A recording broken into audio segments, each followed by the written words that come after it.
ये प्यारी सी स्टोरी एक गांव में व्यापारी और एक ऋषि मुनि की है।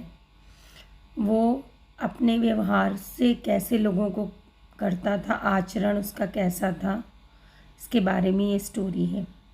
दोस्तों, एक गांव में एक व्यापारी रहता था। उसके पास एक बड़ी दुकान थी और आमदनी भी इतनी थी कि गांव में सबसे ज़्यादा अमीर वही था।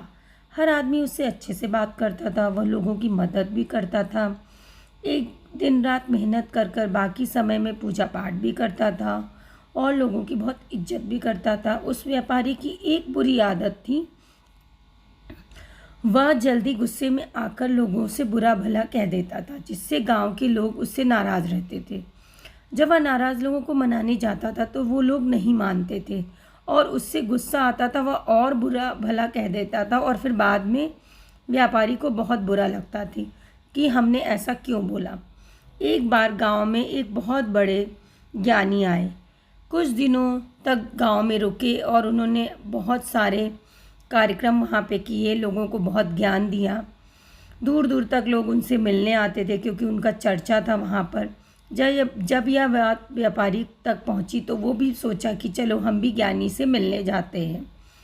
व्यापारी ने संत की बहुत सेवा की, बहुत अपनी समस्याएं बताईं, उनकी खूब सारी आदर सत्कार किया। संत ने व्यापारी से कहा, तुम बहुत सारे कागज़ के टुकड़े लेकर आओ और पूरे गांव में फेंक दो।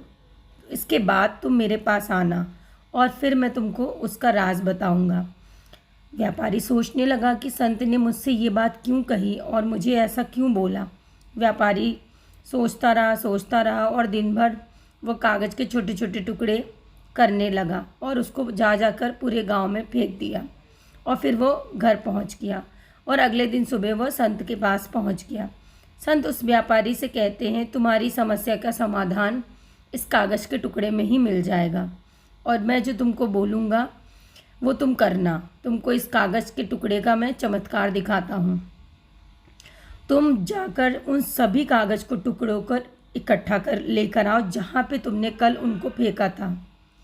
अपनी समस्या का समाधान पाकर बिना कुछ सोचे समझे उन कागज़ के टुकड़ों को इकट्ठे करने पहुँच जाता है। बहुत देर तक कोशिश करता है, जगह जगह जाता है, पूरे गांव में वह घूमता है, परेशान हो जाता है, दिन रात एक करता है, पर उसको सारे कागज़ के टुकड़े नहीं मिलते।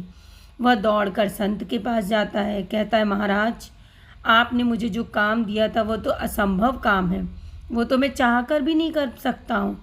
संत ने मुस्कुराते हुए कहा, बेटा, मैं तुमको यही तो समझाना चाहता था कि तुम वो काम इसलिए नहीं कर सकते हो क्योंकि वो काम ही असंभव है। वो सोचने लगा कि अच्छा, अब तो मुझे आप बता दीजिए कि आपने मुझे कागज़ के टुकड़े लाने के लिए क्यों कहा। उसने बोला कि मैं तुमको समझाने के लिए कागज़ के टुकड़े के लिए फेंकने को और उसको लाने के लिए बोला था। ये एक राज है और तुमको अब मैं उस राज को बताता हूँ। तुमने किसी को भी, पूरे गांव में किसी को भी कितने भी अपशब्द बोले लेकिन वो वापस नहीं आए। इसलिए हमें हमेशा किसी को बारे में अपशब्द नहीं बोलने चाहिए। गुस्सा आए आप वहीं पे बोल के ख़त्म कर दो, पर तुम उसको लगातार बोलते रहते हो, ये गलत चीज़ है। कुछ भी हो जाए तुमको किसी को अपशब्द नहीं बोलना चाहिए। संत ने प्राप्त इस ज्ञान से व्यापारी की आंखें खुल गईं और उसने बोला कि अब मैं दोबारा किसी को भी गुस्से में कुछ बोलने वाला बिल्कुल भी शब्द नहीं बोलूँगा। उसको सारे कागज़ के टुकड़े का उदाहरण याद रखूँगा। तो वो ये सोचता रहा कि आपके एक कागज़ के टुकड़े से हमें बहुत सारी शिक्षा मिल गई। अब मैं पूरे गांव के लोगों को कभी भी अपशब्द नहीं बोलूँगा, उनकी इज्जत करूँगा, उनका सत्कार करूँगा, क्योंकि जो शब्द निकल जाते हैं वो वापस नहीं आते। उसने ज्ञानी को बहुत बहुत धन्यवाद दिया और बोला कि अब मैं किसी को भला बुरा नहीं बोलूँगा, सबकी इज्जत करूँगा।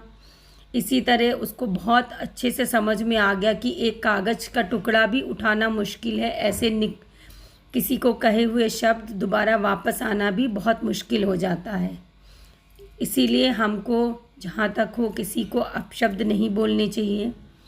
और इससे यही प्राप्त होता है कि एक ज्ञानी ने कागज़ के टुकड़े से कितनी अच्छी शिक्षा दी और वो व्यापारी को ज़िंदगी भर याद रही और उससे गांव वाले भी खुश हो गए और व्यापारी की भी इज्जत करने लगे और गांव में उसका मान सम्मान दुगना बढ़ गया। अगर आपको ये कहानी अच्छी लगी हो तो आप इस कहानी को ज़रूर सुनें और इन्जॉय करें। Thank you so much.